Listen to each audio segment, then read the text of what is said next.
Então, gente, boa noite. Eu vou minimizar minha tela aqui. Eu não sei se eu apareço para vocês. Gente, ainda tem gente entrando, estou impressionada. Muito feliz.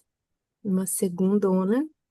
O bom da pandemia é que eles trouxeram pra gente essa possibilidade do online, né? Uniu muito a galera.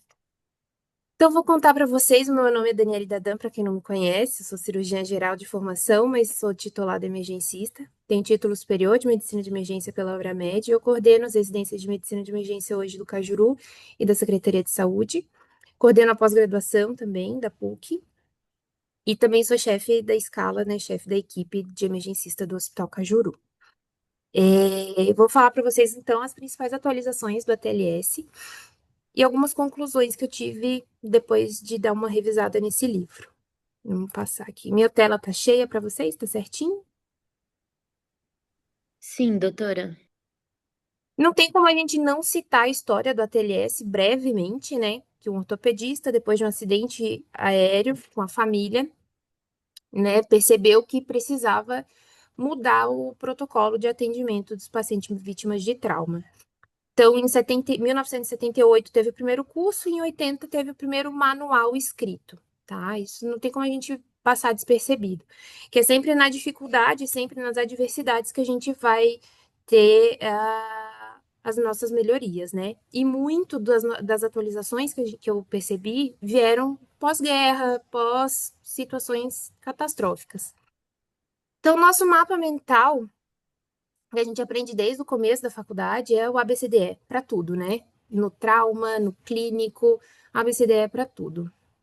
E aí, algumas coisas foram mudando durante agora, né? Durante a etapa do durante a história do ATLS, durante a história da medicina, as coisas vão mudando, né? E aí, o que eu trago para vocês, tá mudo aqui. Deu, mudo. E aí, é, a avaliação vai mudar, né? A principal alteração é o X, né? Que é a contenção de hemorragias graves. Não fazia muito sentido mesmo o paciente estar sanguinando e você daí, ele tá chocado, tá rebaixado por causa do sangramento externo, não fazia nenhum sentido a gente entubar ele antes de ressuscitar ele hemodinamicamente, sabe? Então, a ideia, né, da padronização e as mudanças que a gente vai ter. Por que atualizar? Então, a incorporação de novas diretrizes, melhora na qualidade do atendimento, a abordagem, né, de adoção de abordagens humanizadas, uma comunicação melhor, prevenção. Nesse livro, a 11ª edição do AT, ele fala muito nisso, tá? Tem capítulos sobre comunicação de más notícias, prevenção de acidentes, abordagens mais humanizadas mesmo, não tem outro termo para explicar melhor isso. Eles ajustaram alguns protocolos, e aí a relevância profissional e a certificação, né? Então, é algo que é muito difundido hoje, muito concreto, e precisa estar sempre o mais atualizado possível. Como eu comentei, algumas coisas que eles atualizaram já é a rotina da prática do emergencista, que é segurança para intubação, ressuscitação, preparo de drogas antes, sangue total, né? A questão da protocolo de transfusão maciça, enfim. Isso tudo era uma rotina que o emergencista já fazia muito, e aí agora está padronizado aí de uma forma mais objetiva. Eu e minhas fotos, né? Adoro fotos. Eu acho que não tem maneira melhor da gente apresentar uma aula e falar ainda mais sobre trauma do que não mostrando fotos para vocês. Então, a principal alteração foi o atendimento à abordagem do X, que são sangramentos externos, né? Ah, uma fratura de pelve é o X? Não, continua no C. Mas sangramentos externos a gente vai conter. Com isso, o torniquete volta a ser um queridinho, coisa que cai, né? Com o tempo, usa torniquete, não usa, vai perder um membro, nananã. Hoje a gente sabe que é melhor um paciente com a torneira fechada e estável hemodinamicamente, que talvez tenha lesão de um membro, do que o paciente morto. O tempo de isquemia é muito importante, né? Entre 120 e 150 minutos. E é muito importante isso aqui, ó. Anotar o horário do fechamento do torniquete na pele do paciente. Escrever com uma caneta mesmo, sabe? É, hoje já é bem difundido esse torniquete aqui, mas às vezes chega a procura direta no hospital, pode usar até um manguito de pressão, manguito manual, sabe? Muita lesão de radial, braquial, manguito, põe o manguito ali no braço, né? Até parar de sangrar e você consegue controlar bem esse sangramento desse paciente. Diferença que eu acho muito importante a gente falar do pH tático e do civil no uso do torniquete, porque no tático ele vai usar o torniquete de forma mais proximal ao membro, seja superior ou inferior, no civil ele vai usar o mais distal possível. Lembrar que não dá para usar torniquete em cima de articulações, né, por conta de toda a estrutura ali da articulação, tem que ser em cima da articulação ou embaixo, entre 5 e 8 centímetros da lesão, e lembrar que, sim, é uma coisa, quando você fecha o torniquete, dói, vai doer muito, dor de isquemia, né? Pensando na lesão arterial. E então, tem que potencializar bastante a analgesia desse paciente, seja com uma ketamina, seja com fentanil. Preferimos ketamina, né? Nós emergencistas, mas enfim, ainda usa-se fentanil para ajudar no controle da dor desses pacientes também. Além do torniquete, o que que a gente pode fazer? E existe cursos para isso. Tem um curso, até foi curso pré-congresso lá no nosso Sul Brasileiro semana passada, que é o Stop the Bleed.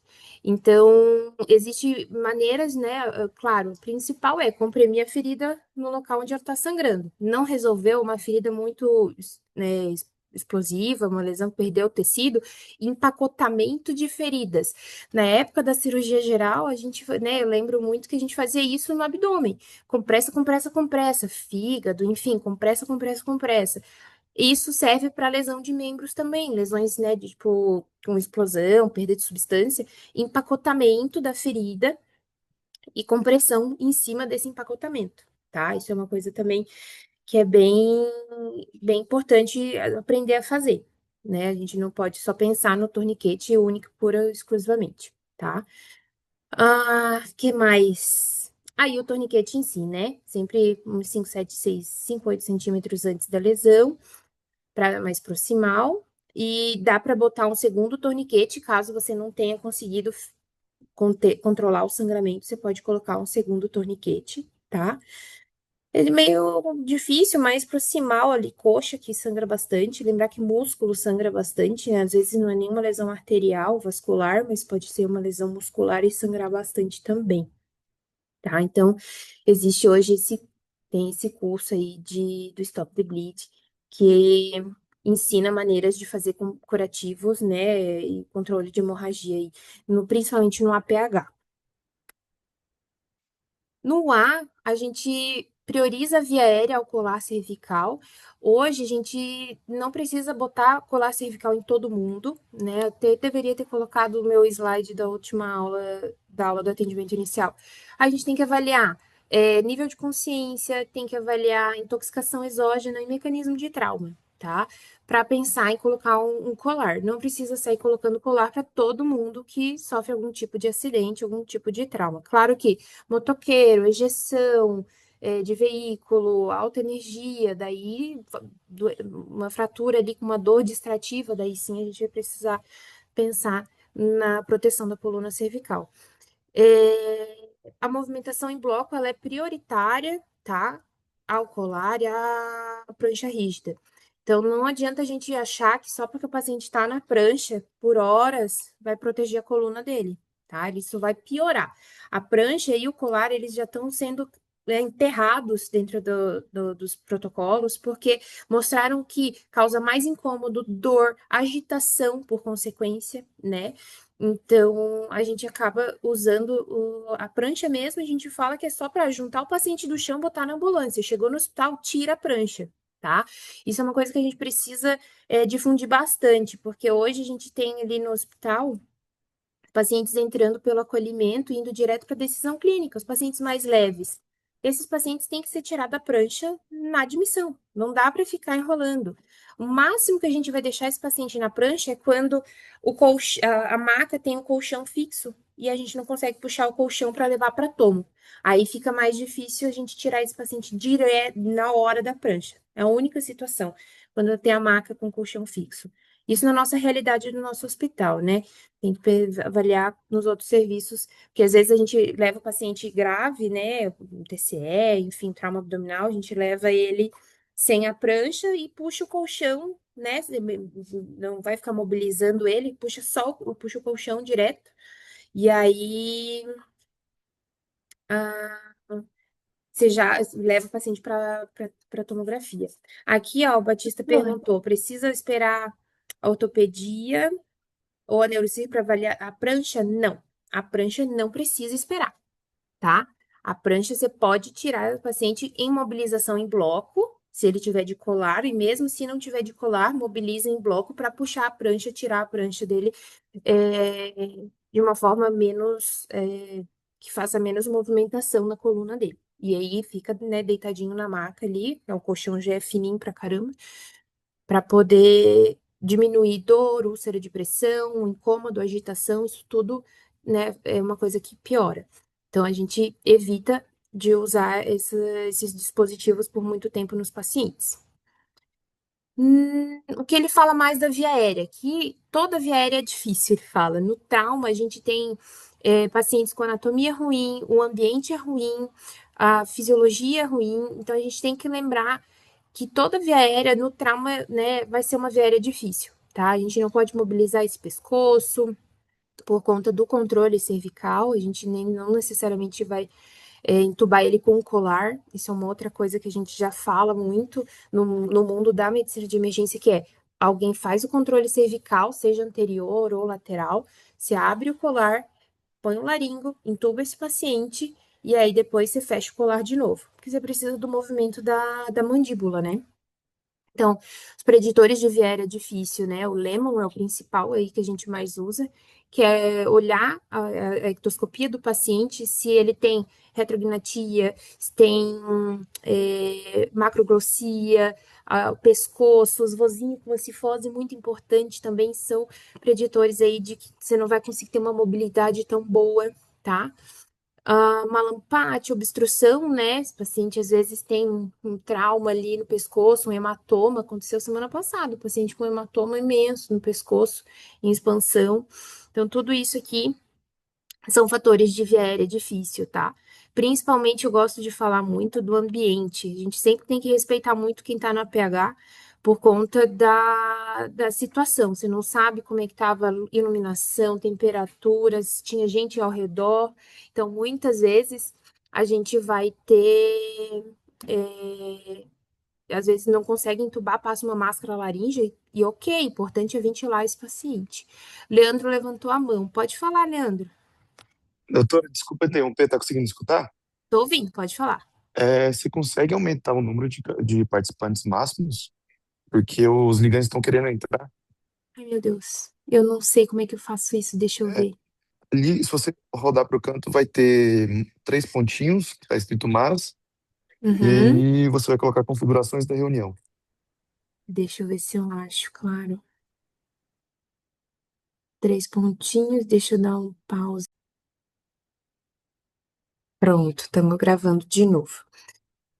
Então, a gente falou então do X, a gente falou do controle cervical e da via aérea, né? Depois eu tenho gravado, eu posso disponibilizar para a galera que entrou depois, tá? Outras coisas que a gente fala aqui na. Será que parou de gravar isso? Ai, meu Deus do céu, deixa eu ver. Não, Eu acho que tá gravando, viu, doutora? Aqui na acho. minha tela parece que tá gravando. Não, acho que tá sim. Beleza.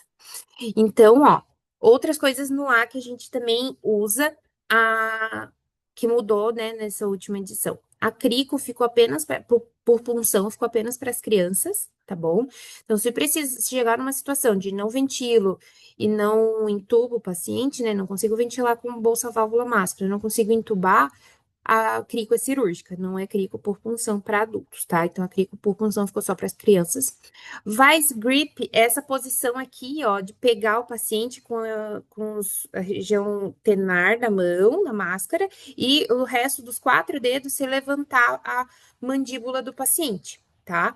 Então, é uma posição diferente do C e do E, porque você vai ter muito mais força nos 4 dedos da mão para levantar a mandíbula desse paciente, melhorar aí a ventilação dele, a pré-oxigenação, que seja, para poder ter uma posição melhor, vai ser mais confortável para a mão de vocês e vai melhorar a ventilação do paciente também. O vídeo laringo é uma coisa também que está super em alta. Se você tem disponível, você tem que usar, é igual ultrassom para acesso central. Não tem mais essa desculpa, tá? De, mas eu não sei. Tem que treinar, tem que treinar. Se tem disponível, tem que treinar e tem que usar. O Bulge também já tem evidência suficiente para mostrar que é melhor você já entrar direto com Bulge do que você olhar, não tô vendo, traz o Bulge aí para mim. Ou então tá com um tubo na mão, não tô vendo, traz o bulge para mim. Então é muito mais seguro para o paciente, né? Você nunca sabe como é que vai ser essa via aérea, né? Como eu acabei de falar, a via aérea, como diz a minha colega de turma, emergência é um open bar de via aérea difícil. Então, assim, é melhor você estar com um dispositivo que vai te dar uma segurança mesmo numa visualização ruim, do que você ficar lá, não consigo ver, tô tentando ver, não enxergo nada. Traz o bugie. Então, é melhor já ter o bugie na mão, tá? E a capnografia, sempre, né, maravilhosa, é o que vai dar a melhor resposta pra gente se o paciente está realmente entubado traqueia, né, pulmão e não esôfago, tá? Isso aí a gente tem que saber usar e usar bastante quando a gente tem disponível, tá bom? Aqui falei um pouquinho sobre as indicações da intubação, como sempre, patência de via aérea, incapacidade de oxigenar ou ventilar, alteração do nível mental devido ao choque. TCE ali, baixo de 8, vai depender se é TCEzão mesmo, né? Não aquela coisa genérica de Glasgow abaixo de 8 intuba, né? No trauma, no TCE, um paciente com Glasgow abaixo de 8, não tem como fugir. Paciente grande queimado também. Checklist é uma coisa que também deixa tudo pronto. Todo o pessoal do APH já tem essa rotina, né? Fazer checklist da maleta dele de emergência todo início de plantão. A gente na sala vermelha também tem que fazer isso, a gente acaba não fazendo. A enfermagem tem a rotina de checar laringo, de checar o desfibrilador. A gente acaba ficando meio folgado mesmo e a gente tem que fazer isso. A gente tinha que fazer de uma forma mais rotineira na nossa prática, tá? Nos nossos plantões. Eu digo sempre isso para os acadêmicos: fuçem a sala. Descubram onde estão as coisas, as caixas de dispositivo de O2, de laringo, onde que tá os tubos, o que que tem no carrinho de emergência.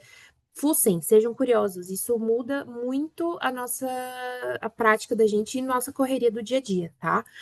A oxigenação apneica é deixar um catéter nasal em alto fluxo para o paciente, né, enquanto você vai entubar. Então, já deixa o catéter nasal, máscara, né, bolsa válvula máscara em cima, e a hora que você tira a máscara para entubar, tá indo oxigênio para esse paciente em alto fluxo. Uma coisa que eu achei muito interessante é excluir pneumotórax antes, tá? Então, às vezes, o paciente está em insuficiência respiratória, você pensa, puxa vida, ele está em insuficiência respiratória, precisa entubar, às vezes é um pneumotórax, tá? Então, às vezes, a gente precisa drenar antes de resolver o ar.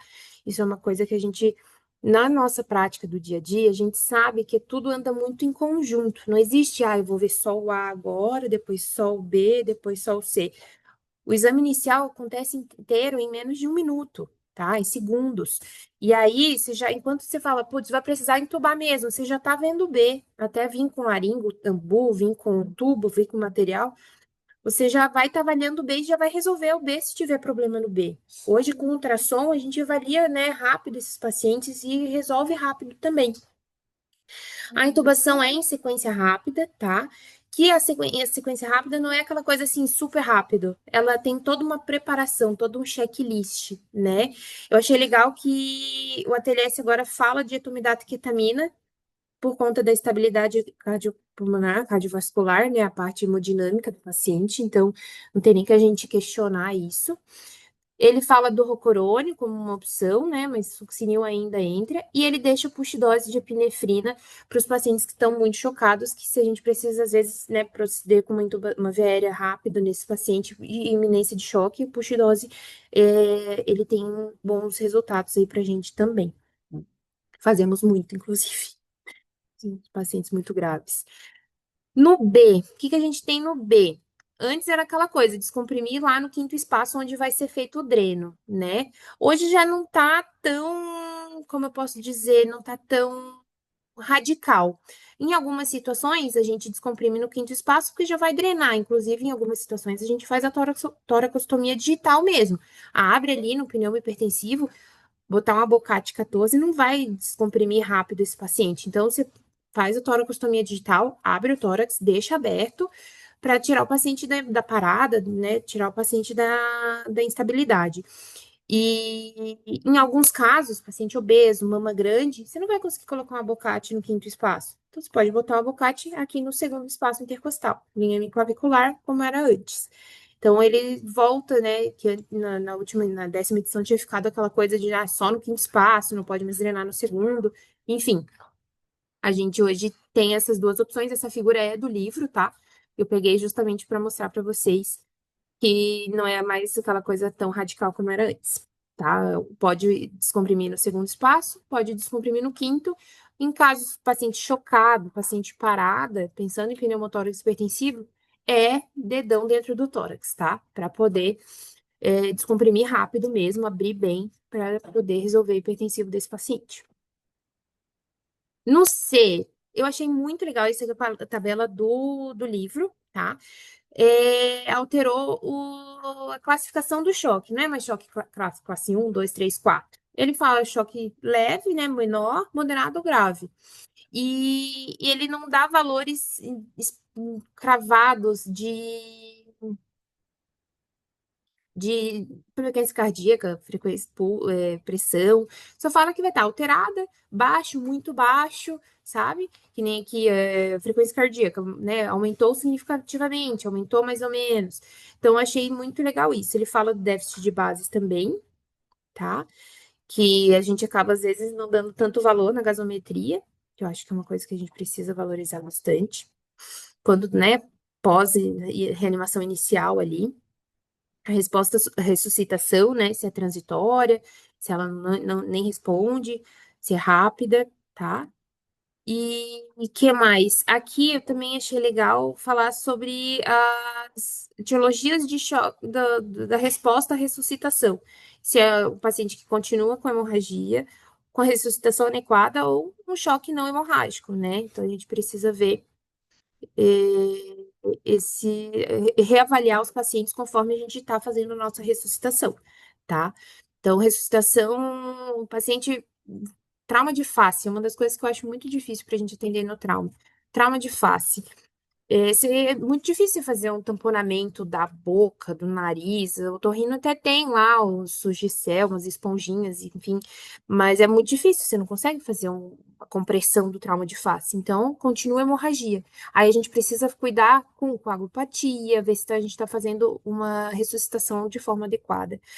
A ressuscitação inadequada, né? Então, às vezes, paciente com trauma muscular, que faz hematoma, né? A paciente com perda sanguínea, perda de sangue não reconhecida antes da chegada. Hoje, com o celular, todo socorrista faz a foto da cena, né? Ó, perdeu tanto de sangue na cena, tinha massa encefálica na cena, ó, a deformidade da moto, do capacete. Hoje não tem tanto isso, pelo menos não aqui com a gente. E o choque não hemorrágico, né? Então, semana passada chegou um menino que era o FAF em crânio. Ah, tá bom, Glasgow 15 foi de raspão. Aí a gente começou a 2, acesso, começou a mexer nele, ele deu uma melhorada, assim, ele, não sinto minhas pernas. Eu olhei pro meu residente, eu falei, vamos rodar esse paciente agora e achar onde tá esse tiro, porque tá na coluna. O menino tinha um tiro no tórax, dreno, pneumo, hemopneumo bilateral e parou passou no meio da coluna o projétil, sabe? Veio, não, um trauma leve, né? Um FAF de raspão, o menino chocadíssimo com TRM. Então, ele não tinha uma resposta de taquicardia importante por causa do TRM, foi nível de T4, T5, assim, foi alto. Então, tem que pensar em outras causas de choque. Hoje, graças a Deus, com ultrassom, eu só falo ultrassom, né? Meu Deus do céu, que vergonha. Com ultrassom, a parte de tamponamento cardíaco, Pneumotórax hipertensivo a gente vai resolver com a toracostomia digital, né? Isso é fácil de resolver, mas com tamponamento a gente resolve bem, assim, sabe? E hoje a gente usa ultrassom até para tirar dúvida de pelve aberta. A gente consegue avaliar a sínfise púbica com ultrassom também. Pensar em causas clínicas, né? Muitas vezes o paciente teve uma causa clínica e, e bateu o carro, né? Uma hipoglicemia, ou sei lá, uma FVTV, alguma dor torácica, uma parada clínica, e ele bateu o carro por conta da causa clínica. A gente tem que pensar nisso também. E é super comum, tá? No nosso dia a dia, o que chega de vozinho que cai, bate a cabeça, cai, quebra o fêmur por causa de BAVT, infarto, AVC isquêmico, é muito comum. Então, a gente precisa sempre pensar que esses pacientes podem ter outra condição aí primária ao trauma. Tô indo muito rápido, tá tudo bem? Estão me ouvindo bem? Tudo bem, doutora? Beleza, tá certo.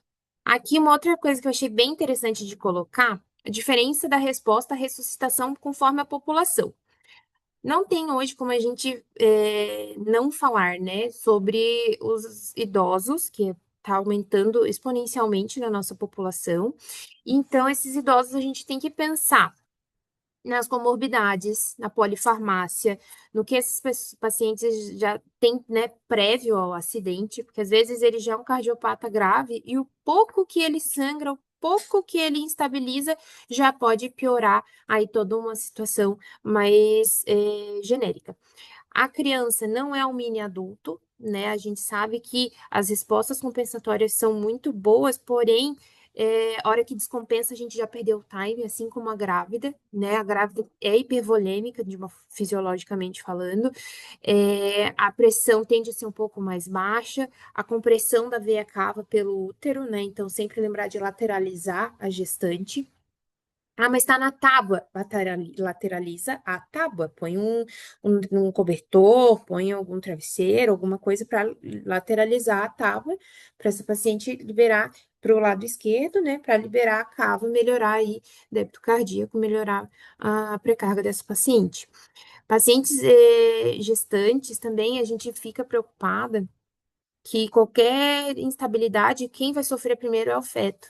Então, se a paciente chocada mesmo, esse feto já está em sofrimento muito antes, sabe?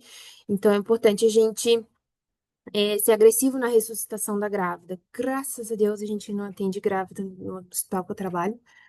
Mas esses dias teve um parto ali, semana passada teve um parto ali. A mulher veio com uma dor abdominal, sei lá o quê, e nasceu a criança ali no hospital. Acontece, gente, né? Então a gente precisa saber detalhes da fisiologia dessa população. O atleta, hoje com a galera, todo mundo correndo aí, né? Também tem que pensar na frequência cardíaca mais baixa, numa capacidade fisiológica um pouco mais alta. Então, às vezes, esse paciente não pode estar sangrando bastante e não está ainda com evidência de choque tão claro. Então, tem que ficar bem de olho nisso, desconfiar bastante, sabe? Não ficar esperando o paciente piorar. O Transamin, já temos evidência e o ATLS 11ª edição já fala de fazer 2 gramas de ataque, tá? Se botar no Open Evidence, ele fala que tem alguns estudos que estão avaliando, mas na prática a gente já está fazendo 2 gramas de ataque, tá? Do Transamin. Viu que não aumenta risco de eventos tromboembólicos, viu que garante a dose desse paciente, diminui uma bomba, libera um acesso para uma ressuscitação, porque às vezes você tem um paciente mesmo com 2 acessos calibrosos, um central, enfim. Era um grama que ficava em 8 horas na bomba correndo. Às vezes essa dose se perdia, porque o paciente vai para o CC, vai para UTI, e às vezes se perdia essa dose, não era feita de forma adequada, sabe? E eu achei legal a gente trazer um pouquinho aqui dos reversores de anticoagulação. Eu não vou entrar nesse mérito, porque eu acho que é muito específico para uma aula para gente agora. Mas é importante a gente saber como a gente tem hoje uma população mais velha, mais polifarmácia, mais comorbidades. A gente vai ter que lidar com pacientes que usam anticoagulantes, antiagregantes. E a gente precisa, pelo menos, saber para onde correr para fazer o que que a gente vai corrigir, né? O distúrbio de coagulação desse paciente. Então, tem uma tabela bem maior, tá? Eu peguei só metade da tabela, mas eu achei legal a gente colocar isso para vocês já acender aquela luzinha. Hoje, né, com a queda da patente do Xarelto, que tem gente usando Xarelto, Rivaroxabana, né, não pode falar Xarelto. Enfim, tem gente usando, né, Rivaroxa, é muita gente, PVP, TEP, enfim, é muita gente usando FA, um monte de paciente cardiopata. Então, às vezes, esse paciente sofre uma quedinha besta, faz um hematoma ali muscular absurdo, e a gente precisa é, saber como reverter isso, né? A coagulopatia desse paciente. Queimaduras. Mantém a fórmula básica, mas mudou a questão da hora, tá? 2 ml por quilo de peso vezes a superfície corporal total queimada no adulto, 3 na criança, 4 na queimadura elétrica, mas é administrado isso em 16 horas. Então, esse valor vai dividir em 16, vai dar a quantidade de ml por hora. Claro, preferência por ringer, aquecido, mas o principal aqui vai ser controle de débito urinário, sonda de demora e monitorizar conforme a diurese desse paciente, tá? Não dá mais para a gente simplesmente encharcar o paciente porque a fórmula dizia para fazer isso. Você vai iniciar pelo, né, o volume, mas você vai controlar o débito urinário e aí você vai conseguir ter o manejo mais fino desse paciente queimado, certo? Na PCR traumática, eu com as minhas fotinhos, né? Eu adoro. A compressão é inútil, né? Pensando que a gente estava comprimindo um coração vazio, tá? Então, o certo é repor volemia, tratar o tamponamento ou pneumotórax hipertensivo, ultrassom, porque você não vai conseguir fazer um diagnóstico de tamponamento hoje, né, com o tórax fechado aí no trauma, seja penetrante ou contuso, sem ultrassom, e vai considerar a toractomia nesses casos, tá? Teve uma discussão muito legal no Congresso sobre a toractomia. Tinha um cirurgião lá americano, brasileiro que mora nos Estados Unidos, que falou que não acha certo fazer toractomia no APH. E a gente tem várias histórias, né? Tem desde a UPA aqui, que eu trabalhava no passado, o pessoal do Porto Alegre, com histórias de que o paciente saiu bem, saiu vivo quando bem indicada, né? Então, quais as indicações de toractomia, tá? A gente vai ter indicação de toractomia principalmente no trauma penetrante, né? Trauma cardíaco penetrante, no quadrilátero de Ziegler, tá? Ou naquele paciente que você drenou o tórax, é um trauma penetrante, e aí tá lá com um débito no dreno muito alto, né? Você tá observando, você vê que não tá parando de sangrar, o paciente tá com a torneira aberta ainda, provavelmente esse paciente vai precisar subir para uma tóraco. Vamos ver quem mandou mensagem. O pessoal da Liga. E então aqui, ó, esse videozinho é de um tamponamento cardíaco, tá? Um paciente com derrame pericárdico tamponado. No trauma, como ponte, dá para fazer uma pericardiocentese, mas o sangue o sangue vai recoletar, ou às vezes o sangue vai estar coagulado, e aí a gente não vai conseguir tirar, o paciente vai continuar tamponado. Então, a melhor indicação de tóraco hoje, né, com os estudos, principalmente da Inglaterra, do Reino Unido, né, é fazer no trauma penetrante com tamponamento cardíaco, tá? Porque daí a gente tem você já sabe que a lesão tá no coração, a gente vai ou botar o dedo, botar uma sonda, um clipe, um grampo, e vai fechar esse buraco e o paciente vai ficar bem. No D, coisas que a gente já faz no NeuroCheck, né, no Ghost Cap, mas eles formalizaram nessa edição, foi a pressão-alvo no TCE acima de 100 e no TRM acima de 90. Por quê? Por conta daquela lesão, formulazinha de pressão de perfusão cerebral, PAM menos a PIC. Então, se a PIC sobe, PAM sobe para manter a perfusão cerebral. Claro que a gente não vai deixar essa pressão explodir tanto assim, mas a gente tem que tolerar aí uma pressão um pouco mais alta para melhorar a perfusão no cerebral desses pacientes. Transamin ainda é indicado nos traumas moderados, né? E uma coisa que eu achei interessante, que a gente não vejo fazer muito na minha prática, mas também não faço UTI, né? Faço só sala vermelha. É um anticonvulsivante profilático no TCE, tá? No trauma grave e no trauma penetrante até 7 dias.